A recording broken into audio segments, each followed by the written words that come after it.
Abra a sua Bíblia, livro do profeta Joel. Nós leremos a partir do versículo 1 ao versículo 11. Nós iniciamos este ano uma série de sermão com os irmãos, no livro do profeta Joel.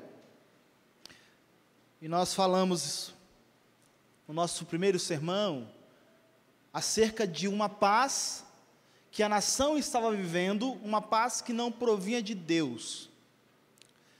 Se os irmãos repararam, neste dia, hoje, nós estamos falando acerca da volta do Senhor, porque isso aponta para o nosso sermão, de alguma forma. Aqueles que são atentos observaram que o título ou o tema do nosso sermão é: o iminente dia do Senhor reserva juízo, pavor e vitória consumada. Vamos ler o texto? Livro do profeta Joel, capítulo 2, do verso 1 ao verso 11. Toquem a trombeta em Sião, deem um alarme no meu santo monte, tremam todos os habitantes do país, pois o dia do Senhor está chegando, está próximo. É dia de trevas e de escuridão, dia de nuvens e negridão. Assim como a luz da aurora se estende pelos montes, um grande e poderoso exército se aproxima, como nunca antes se viu, nem jamais se verá nas gerações futuras. Diante deles o fogo devora, atrás deles arde uma chama.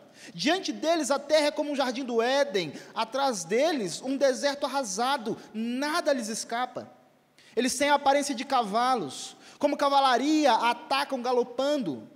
Com barulho semelhante ao de carros, saltam sobre os cumes dos montes, como um fogo crepitante que consome o restolho, como um exército poderoso em posição de batalha, de combate.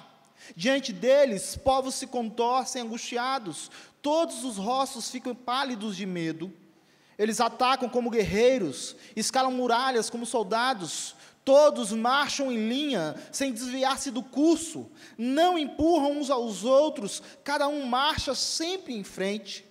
Avançam por entre os dardos, sem desfazer a formação, lançam-se sobre a cidade, correm ao longo da muralha, sobem nas casas, como ladrões entram pelas janelas. Diante deles, a terra treme, os céus estremecem, o sol e a lua escurecem e as estrelas param de brilhar. O Senhor levanta a sua voz à frente do seu exército. Como é grande o seu exército, como são poderosos os que obedecem à sua ordem, como é grande o dia do Senhor, como será terrível, quem poderá suportá-lo? Texto difícil, texto duro, e da mesma forma que o reverendo Fabiano disse aqui, ao lê-lo as nossas pernas tremem. Que descrição, meus irmãos, daquilo que nós chamamos o dia do Senhor. Deixa eu te fazer uma pergunta. Quando foi a última vez que você pensou e que o seu coração ansiava pela volta de Cristo? Quando foi a última vez que, ao dobrar os seus joelhos para falar com o Senhor, você disse aquilo que nós cantamos aqui agora: Maranata, ora vem, Senhor Jesus? Quantas vezes, meus irmãos, nós paramos para pensar neste que será certamente o dia glorioso, maravilhoso, o dia em que o Senhor se revelará como o justo juiz de todos os povos. Não sei quanto a você, mas eu confesso que na minha pecaminosidade, muitas das vezes eu me esqueço desse dia. Eu não sei quanto a você, mas eu confesso que muitas das vezes, ao contrário do que Paulo diz acerca dos filipenses, que os homens pensam nas coisas deste mundo, mas aqueles que são de Deus pensam nas coisas do alto, muitas das vezes o meu coração está voltado mais para este mundo do que para as coisas de Deus. É, portanto, importante ouvirmos mensagens que falam acerca deste dia maravilhoso, o dia em que o nosso Senhor Jesus Cristo há de voltar. Quero refrescar a memória dos irmãos acerca do primeiro capítulo. Joel está tratando com o povo, porque uma grande tragédia havia acontecido uma grande nuvem de gafanhotos passou pela nação, destruiu todas as plantações, de forma que faltou alimento. Houve crise na agricultura, crise na zoocultura, os gados, por não terem pastos, morreram. E a despeito de tudo isso, o profeta está dizendo: por que é que nós não estamos clamando? Por que é que nós não estamos buscando o Senhor? Por que é que nós não estamos chorando diante do Senhor? Mas quando nós olhamos para o capítulo de número 2, na verdade um pouco antes, no versículo 15 do capítulo 1, ele já diz, enquanto ele está falando dessa tragédia, ele diz: aquele dia, sim, o dia do Senhor está próximo, como destruição poderosa da parte do Todo-Poderoso, ele virá. Então o profeta associa aquela tragédia, dessas tragédias que muitas vezes nós não damos conta, dessas tragédias que muitas vezes nós dizemos assim: é apenas mais uma tragédia. O profeta pega essa tragédia e usa como pano de fundo e está dizendo o seguinte: olha, o Senhor vem. Isso é um anúncio de que um dia Ele há de vir, e nesse dia nós nos encontraremos com aquele que é o reto juiz. Meus irmãos, é importante dizer que, de fato, a escatologia da nação de Israel não era uma escatologia como a nossa. Eles não tinham uma escatologia formada ou bem estruturada como nós temos. É verdade que, enquanto nós falamos de profecias acerca do fim, nós percebemos alguma coisa muito curiosa chamada perspectiva profética. O que é isso? Os profetas, às vezes, falavam de eventos futuros, vendo tudo num plano apenas, num plano só.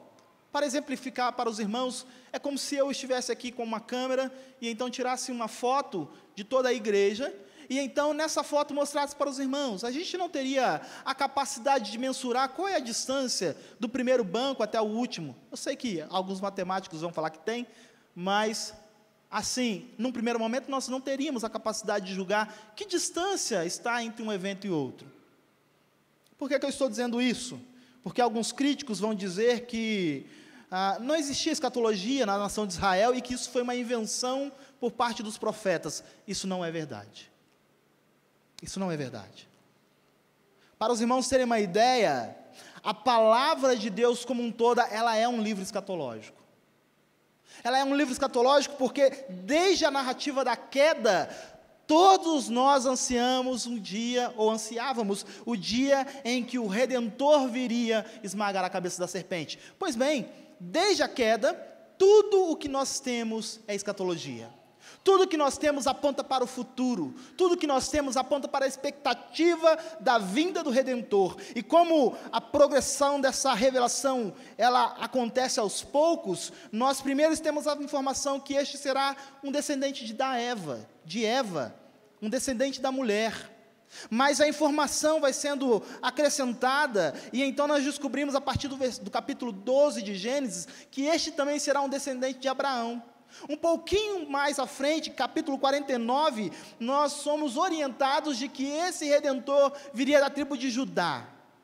E em 2 Samuel, nós sabemos que esse Redentor, na verdade, é um descendente de Davi, um filho de Davi.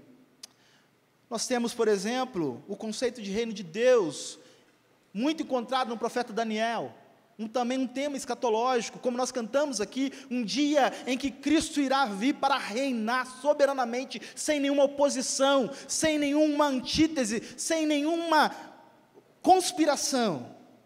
Nós temos a expectativa da nova aliança, a partir do momento que o povo começa a desobedecer. Nós temos a expectativa da restauração de Israel, e como nós lemos aqui, estamos vendo no profeta Joel, mas também no profeta Amós, Obadias, Isaías, nós temos também a expectativa do dia do Senhor, e por fim, em Isaías e muitos outros profetas, nós temos a expectativa de novos céus e nova terra. Portanto, a grande verdade é que há sim escatologia nesse texto, e é à luz disso que eu quero tratar com os irmãos. O eminente dia do Senhor, o que esse dia reserva, o que esse dia trará, não apenas para a igreja, estou dizendo, quando o Senhor vier julgar a terra, o que é que este dia reserva? Pois bem, veja comigo, a partir do versículo 1, até o versículo 5. Olha sua Bíblia. Apenas o versículo 1. Toquem a trombeta em Sião, deem o alarme no meu santo monte, tremam todos os habitantes do país, pois o dia do Senhor está chegando, está próximo. A ordem aqui, meus irmãos, de tocar a trombeta, ela é bem interessante. Se os irmãos repararam, muitos dos nossos textos falaram sobre isso. A trombeta era um instrumento feito do chifre do carneiro, que era então utilizado, como nós vemos no Salmo 98 e no Salmo 150, como louvor a Deus. Era uma forma de alegria diante do Senhor. Quando nós vemos Davi trazendo a arca de volta, em 2 Samuel capítulo 6, versículo 15, diz assim: assim Davi, com todo Israel, fez subir a arca do Senhor, com júbilo e ao som de trombetas. A trombeta, portanto, era um instrumento de alegria, de júbilo, que ressaltava, então, a bondade, a grandeza do Senhor. Todavia, de forma até irônica, este mesmo instrumento fora tocado na queda de Jericó. Olha o que diz o texto de Josué 6,16. E sucedeu que, na 7ª vez, quando os sacerdotes tocavam as trombetas, disse Josué ao povo: gritai, porque o Senhor vos entregou a cidade. Se eu fosse perguntar aos irmãos, qual seria a forma, então, utilizada dessa trombeta? Será que seria uma forma de alegria? Ou seria que seria uma forma de anunciar o juízo? Nós sabemos que era uma forma de anunciar o juízo. O profeta está dizendo: dê alarme no Monte Santo de Deus, porque o juízo se aproxima. E com isso, todos os habitantes do país devem tremer, o dia do Senhor está chegando. Interessante, meus irmãos, como eu disse, porque o povo de fato ansiava pelo dia do Senhor. Eles desejavam que o dia do Senhor chegasse. Todavia, na cabeça da nação de Israel, o fato de ser israelita já lhes concedia a bênção de serem encontrados ou de serem aprovados diante do Senhor naquele dia. Trazendo para os nossos dias, é como se eles acreditassem que o fato do nome deles estarem escritos nos rolos de membros da igreja, estava tudo certo. Os profetas então vão escrever e corrigir acerca disso, porque eles vão dizer que o dia do Senhor não é um dia para os ímpios. Não importa se é de Israel, não importa se é da igreja, não importa se faz parte não importa. O dia do Senhor não é um dia para os ímpios, não é um dia de alegria para os ímpios. Para os ímpios, o dia do Senhor reserva juízo. Para os ímpios, o dia do Senhor reserva pavor. Para os ímpios, o dia do Senhor reserva uma derrota consumada. Pois bem, então essa expectativa do dia do Senhor que a nação tinha, está sendo corrigida pelo profeta, dizendo: veja comigo o versículo de número 2, esse dia é dia de trevas e de escuridão.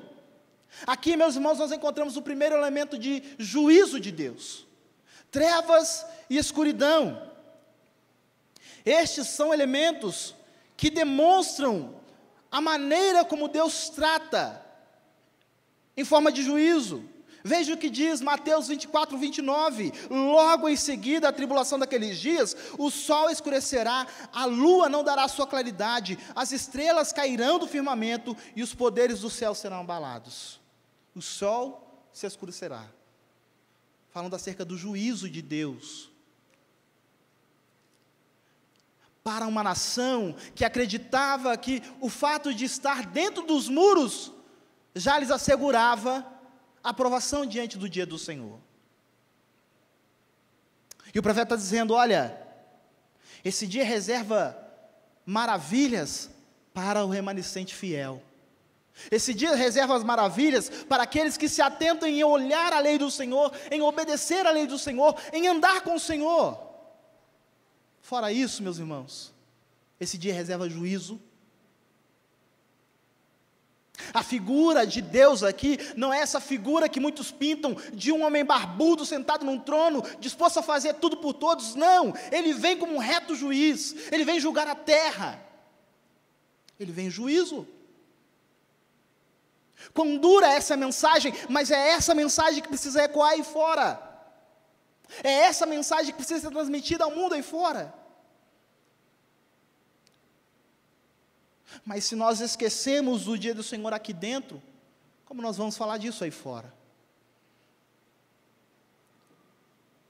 Veja, ele continua dizendo, assim como a aurora, versículo 2, parte B, assim como a aurora da luz, assim como a luz da aurora, se estende pelos montes, um grande e poderoso exército se aproxima, como nunca antes se viu, nem jamais se verá nas gerações futuras. Aqui, meus irmãos, está um ponto interessante, porque o profeta, como eu disse, utiliza a nuvem de gafanhotos que viera sobre a nação e devastou toda a nação, consumindo todos os seus alimentos, consumindo todas as plantas, consumindo toda a providência, nem mesmo para os animais tinha. Ele faz uma associação, então, desses gafanhotos como um poderoso exército que aproxima. Aqui, então, nós compreendemos que o profeta passa a usar uma figura de linguagem para descrever o dia da vida do Senhor. Ele diz que o dia da vinda do Senhor é um dia em que um poderoso exército se levantará para julgar a terra.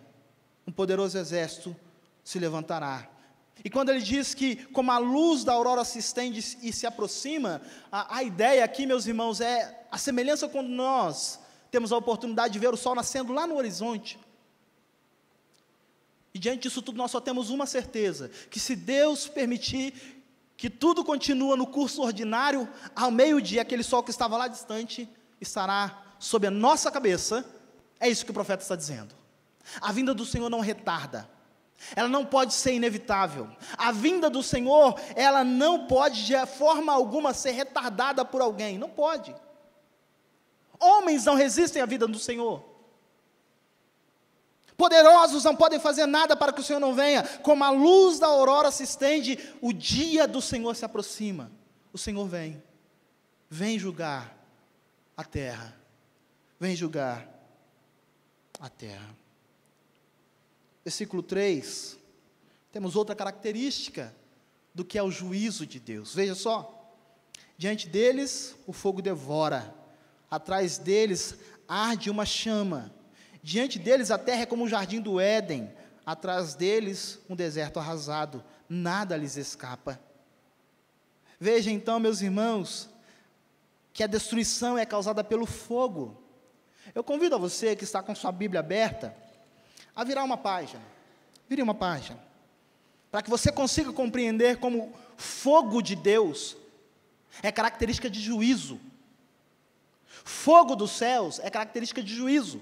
Olha só, versículo de número 3, por 3 transgressões de Damasco, e ainda mais por 4, não anularei o castigo, porque trilhou Gileade com trilhos de ferro pontudos. Versículo 4, porei fogo na casa de Azael. Agora veja versículo de número 6, por 3 transgressões de Gaza. Versículo 7, porei fogo. Versículo 9, por 3 transgressões de Tiro. Versículo 10, porei fogo. Versículo 11, por 3 transgressões de Edom. Versículo 12, porei fogo. Versículo 13, de Amon. 14, porei fogo. Capítulo 2, versículo 1, Moabe. Versículo 2 também, porei fogo. Fogo, fogo, fogo, era a forma de Deus executar juízo. Isso aconteceria com Judá, isso aconteceria com Israel. Fogo, porém fogo. Portanto, o dia do Senhor reserva juízo. Nós precisamos tremer diante deste dia. Não com medo do que pode nos acontecer, mas na certeza de que aquele que vem é o todo-poderoso Senhor que há de julgar a terra. Juízo, meus irmãos.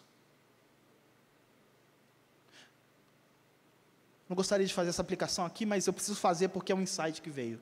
Se nós amamos as pessoas aí fora, nós precisamos anunciar para elas isso. Quem ama, não deixa as pessoas viverem no erro, porque elas vão passar pelo juízo. Se nós amamos de fato, nós precisamos dizer às pessoas, olha, há um Deus que há de vir julgar a terra.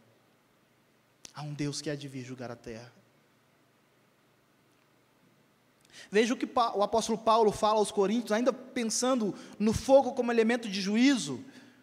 1 aos Coríntios, capítulo 3, versículo 12 e 13 diz: contudo, se o que alguém edifica sobre o fundamento é ouro, prata, pedras preciosas, madeira, feno, palha, manifesta se tornará a obra de cada um, pois o dia a demonstrará, porque está sendo revelada pelo fogo. E qual seja a obra de cada um, o próprio fogo o provará.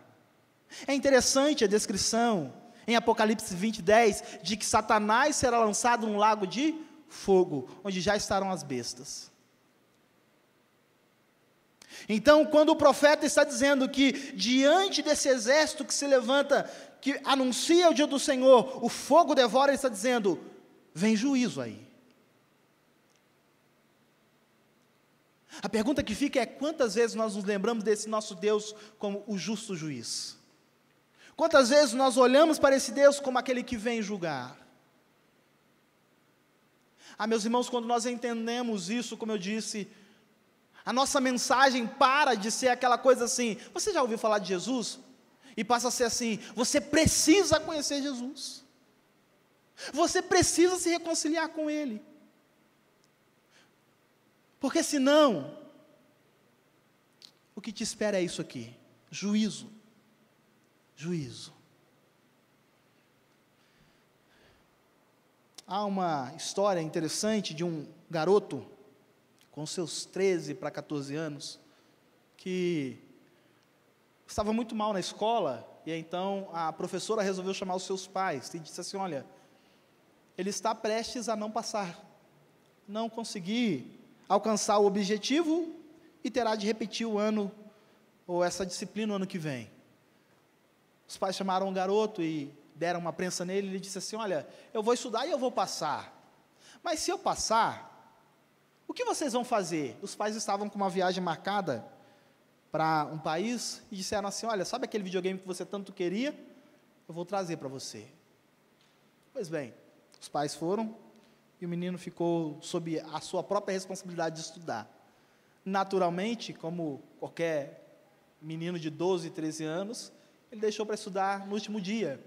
E percebendo que não teria condições de fazer aquela prova, ele então pensou, já sei o que vou fazer, vou entrar na sala da professora, vou pegar o livro, que ela utiliza para fazer as provas, vou tirar uma foto, e vou aproveitar isso para tirar uma boa nota.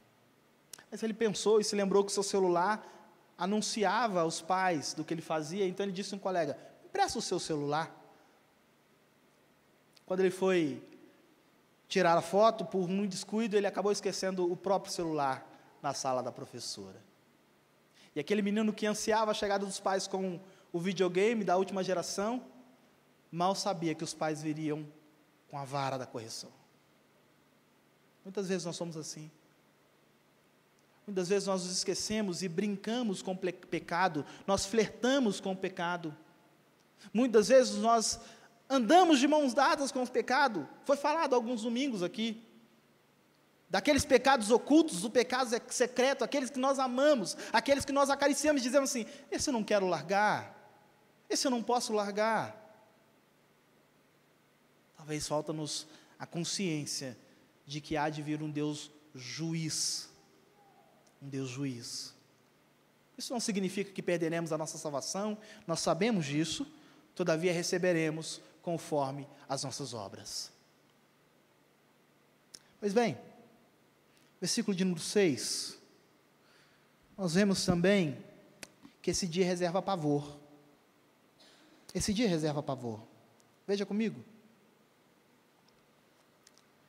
Diante deles, povos se contorcem angustiados, todos os rostos ficam pálidos de medo. Meus irmãos, é impossível não sentir pavor quando nós pensamos na vinda de Cristo. Você já fez o exercício de ler Mateus 24 com calma? Eu tenho plena convicção que aqui tem alguns que têm medo de ler Apocalipse. Eu já tive. O dia da volta de Cristo é um dia que reserva pavor, meus irmãos. Reserva muita beleza para os seus, mas para os ímpios reserva pavor. como nós lemos aqui, não terá um altivo sequer para fazer frente ao nosso Deus. Não terá um soberbo sequer. Não terá nenhum ser humano sobre a face da terra que dirá, deixa ele vir, eu quero ver o que ele vai fazer comigo. Não terá. A Bíblia fala que todos farão o possível para se esconder. Nós lemos em Isaías, eles se lançarão às rochas, eles se esconderão debaixo de qualquer outra forma, farão de tudo para se esconder. Esses que agora dizem, o seu Deus para mim não é nada. Esses que agora dizem, eu não quero saber do seu Deus, um dia chegará um tempo em que eles terão pavor. O dia do juízo reserva pavor para os ímpios. Pavor para os ímpios. Mais uma vez eu te peço, vire sua Bíblia. 2 páginas da sua Bíblia, na verdade. 2 páginas do texto. Amós capítulo 2, versículo 13 e 16. Diz aí: agora então, eu os amassarei como uma carroça amassa a terra, quando carregada de trigo. O ágil não escapará. O forte não reunirá suas forças, e o guerreiro não salvará sua vida. O arqueiro não manterá sua posição, e o que corre não se livrará, e o cavaleiro não salvará sua própria vida. Até mesmo os guerreiros mais corajosos fugirão nus naquele dia, declara o Senhor. Pavor. O dia do Senhor reserva pavor.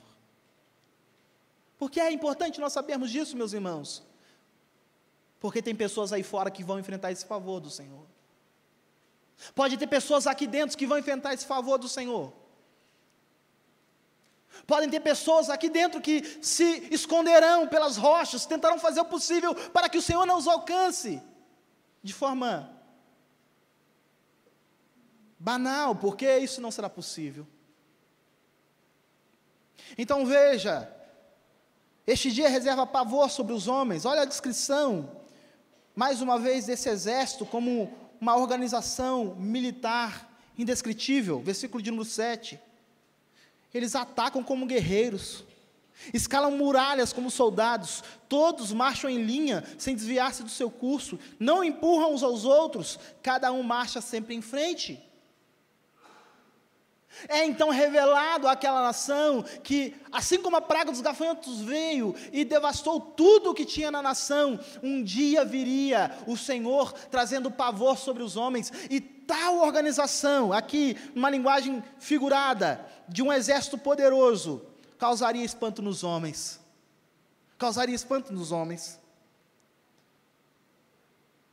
W.T. Thompson, ele fala sobre esse pavor que uma nuvem de gafanhotos causou no ano de 1846. Ele diz assim, abre aspas, cavamos trincheiras, acendemos fogueiras, batemos e queimamos até a morte montões e montões de gafanhotos, mas os esforços foram totalmente inúteis. Ondas sobre ondas rolavam pelas encostas das montanhas e derramavam-se em cima de pedras, muros, paredes, fossos e cercas vivas. Os de trás cobriam e passavam por cima das massas mortas. Aqui, uma descrição de uma nuvem de gafanhoto poderosa. Eles estão dizendo, tentamos de toda forma impedi-los, tentamos de toda forma pará-los, mas quanto mais nós matávamos, mais gafanhoto aparecia. Pois bem, se o profeta está usando uma linguagem figurada para falar acerca do dia do Senhor, é isso que ele está dizendo, esse dia será um dia de pavor. Inutilmente os homens tentarão retardá-lo, inutilmente os homens tentarão se esconder, tentarão se afastar desse dia, mas não vai adiantar. Veja, continuando no versículo de número 8, eles avançam por entre os dardos, sem desfazer a formação. A ideia aqui é que, enquanto eles estão sendo atacados, essa nuvem de gafanhotos, representando o dia do Senhor, enquanto está sendo atacado, ainda assim ele continua, ainda assim ele avança, nada o para, nada o retarda. Ninguém poderá impedir a volta do nosso Senhor. Ninguém poderá evitar este dia de pavor e de juízo. Ninguém. Não há rei, não há presidente, não há nobre, não há. Ninguém poderá impedir esse dia. O próprio Moisés, o profeta Moisés, ele afirma em Êxodo 15, como os feitos de Deus causam pavor nos povos. Ele diz assim, Êxodo 15, 14 a 16, os povos o ouviram, eles estremeceram, agonias se apoderaram-se dos habitantes da Filistia. Ora, os príncipes de Edom se perturbaram, dos poderosos de Moabe se apodera temor, esmorecem todos os habitantes de Canaã, sobre eles cai espanto e pavor, pela grandeza do teu braço, emudecem como pedra, até que passe o teu povo, ó Senhor, até que passe o povo que adquiriste. Meus irmãos, Deus abate os altivos, Deus causará pavor nos homens. Qualquer um que se levanta hoje dizendo, eu não temo esse Cristo, eu não temo a sua vinda, dizendo até mesmo, eu não creio na sua vinda, um dia se dobrará diante dele, mas esse dia já será tarde demais, pois ele não vem mais com a sua graça, mas ele vem com o seu juízo. Ele vem com o seu juízo. Veja ainda o versículo de número 9. Lançam-se sobre a cidade, correm ao longo da muralha, sobem nas casas, como ladrões entram pelas janelas. Como eu disse, meus irmãos, não há nenhum lugar onde os homens poderão se esconder da presença e da vinda do nosso Senhor. O profeta Isaías, como nós lemos, diz, naqueles dias os homens lançaram as topeiras e aos morcegos os seus ídolos de prata e os seus ídolos de ouro que fizeram para ante eles se prostrarem, e meter-se-ão pelas fendas das rochas e pelas cavernas das penhas, ante o terror do Senhor e a glória da sua majestade, quando ele se levantar para espantar a terra. Dia de juízo, dia de pavor, e o Senhor vem. Ele vem. Lembro-me que na minha, primeiro, prepotência e também inocência, quando com meus 12 para 13 anos, ouvi um texto, um estudo sobre o estudo das últimas coisas, e então me senti desafiado a ler acerca da volta de Cristo. Por isso eu perguntei aos irmãos quem já fez essa experiência de ler Mateus 24 friamente e Apocalipse. Foi o que eu fiz, com meus 12 para 13 anos. Tal foi o meu pavor ante estes dias, porque eu não conseguia compreender todas as coisas ali, que me lembro que um dia, após, talvez o café da tarde, não me lembro, deitei na minha cama e sonhei. E tive medo. Porque todas aquelas figuras que eu havia lido e que eu havia estudado, estavam vindo, anunciando o dia do Senhor. Lembro-me que, por providência divina, eu acordei assustado, olhei para a janela, onde dava para a lavanderia da minha mãe, não vi minha mãe, corri nos quartos, não vi meus irmãos, logo pensei, fiquei. Graças a Deus eu não fiquei. Mas esse dia reserva pavor, meus irmãos. Esse dia reserva pavor. É muito sério isso. Quando nós tomamos consciência disso, aqueles a quem nós amamos, e até aqueles a quem nós não amamos, precisam ouvir essa mensagem. Precisam reconciliar-se com o Senhor urgentemente. Eles precisam. Pois bem, mas esse dia também reserva uma vitória consumada. Veja comigo, versículo 10 e 11. Diante deles, a terra treme, os céus estremecem, o sol e a lua escurecem, e as estrelas param de brilhar. Note aqui, meus irmãos, mais uma vez o profeta diz que terra, céu, sol, lua, estrelas, tudo isso tremem diante do Senhor. Aqui nós percebemos elementos da natureza, como eles se prostrarão diante desse dia.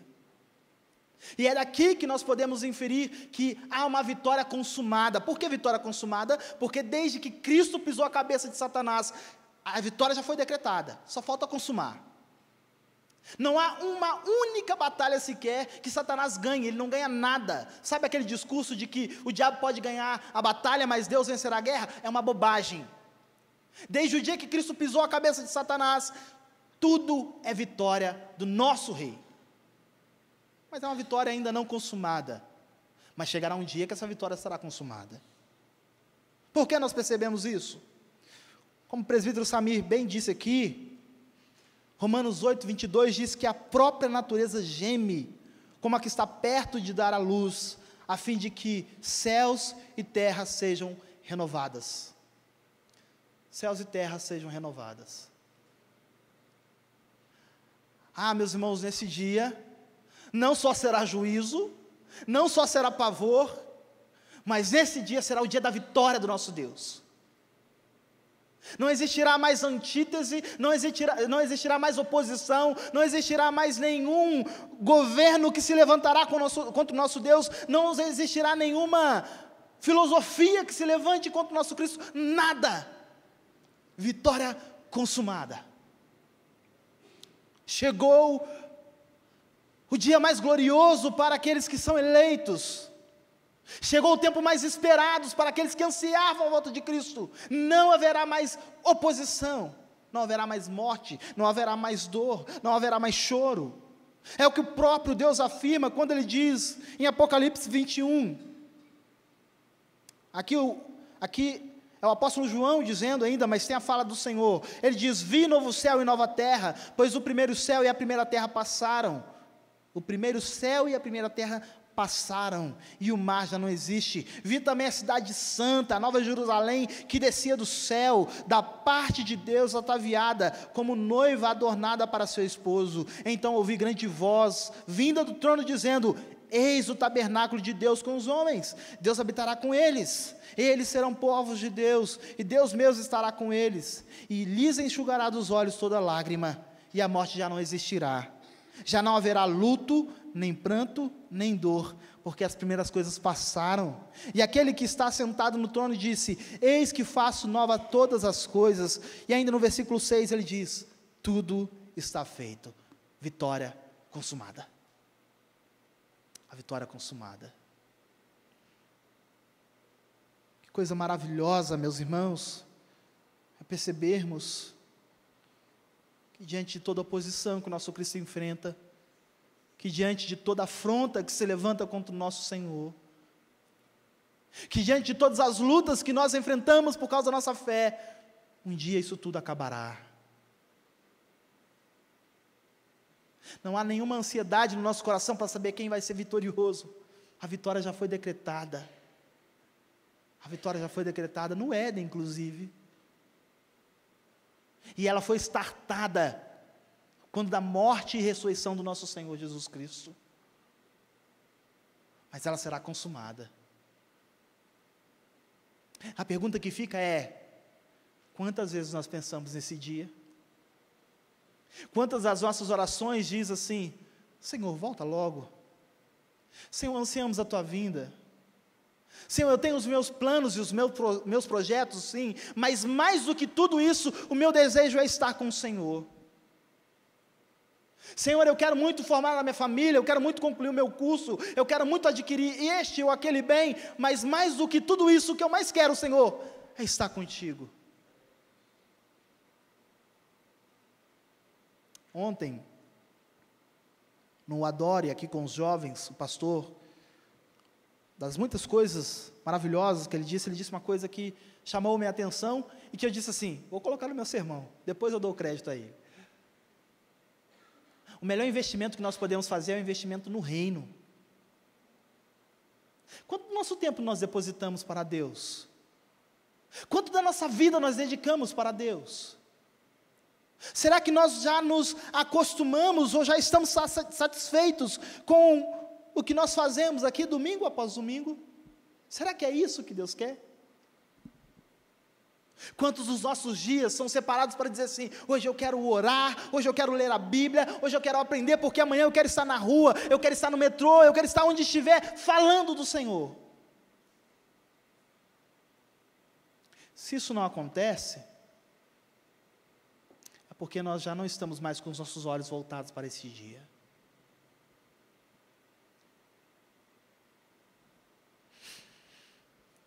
Pois bem, meus irmãos, vamos concluir esse texto. Essa profecia associa essa catástrofe com o grande dia do Senhor. Veja, versículo de número 11. O Senhor levanta a sua voz à frente do seu exército. Como é grande o seu exército. O Senhor levanta a sua voz à frente do seu exército. Como é grande o seu exército. Note que tudo isso é uma ação poderosa do nosso Deus. O profeta está dizendo, sabe aquela nuvem de gafanhotos que veio? Destruiu tudo. Deixou-nos em crise. É a mão poderosa de Deus. Ele associa então essa terrível catástrofe com o dia da vinda do Senhor. A pergunta que fica é, diante de tudo isso, qual deve ser a nossa postura quanto à expectativa do dia do Senhor? Será que nós estamos, de fato, vivendo para Deus? Será que, de fato, nossa vida reflete aquilo que nós falamos, às vezes, que Jesus Cristo é o nosso Senhor? Será que nós mesmos ansiamos por este dia? Ou será que já perdemos a expectativa desse dia, dizendo assim, Senhor, volta, mas se possível, atrasa aí 10 anos. Tenho 3 anos de faculdade, mais aquilo outro, formo uma família, tenho um filho. Quando meu filho estiver com 2 anos, o Senhor pode voltar. Será que é assim que nós fazemos?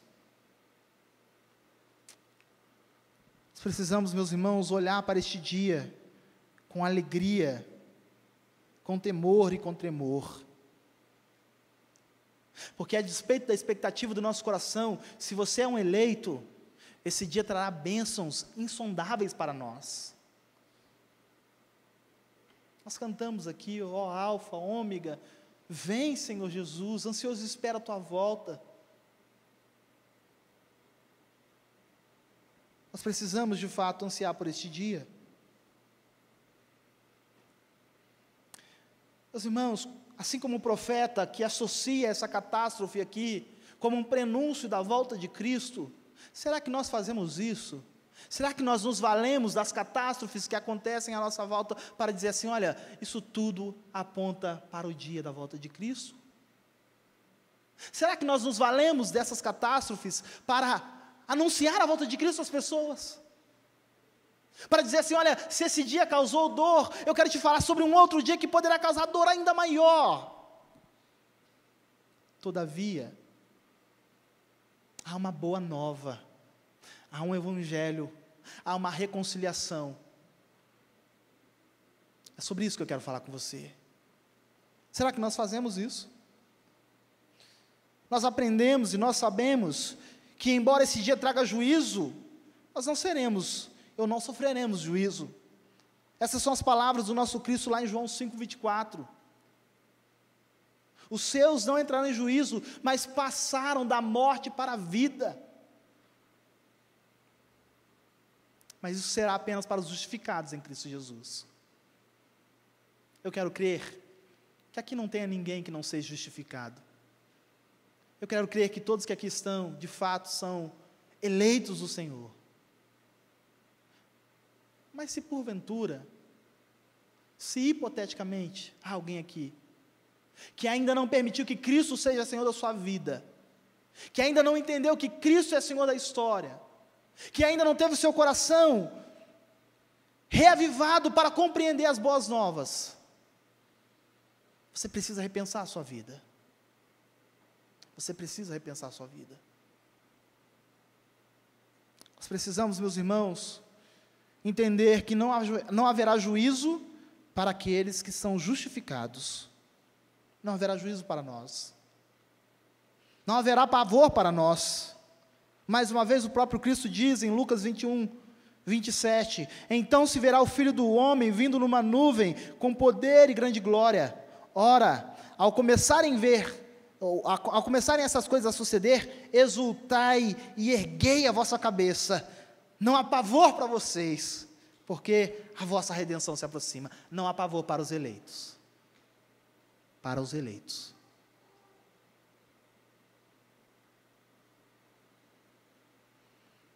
Portanto, nós precisamos e devemos ansiar por este dia.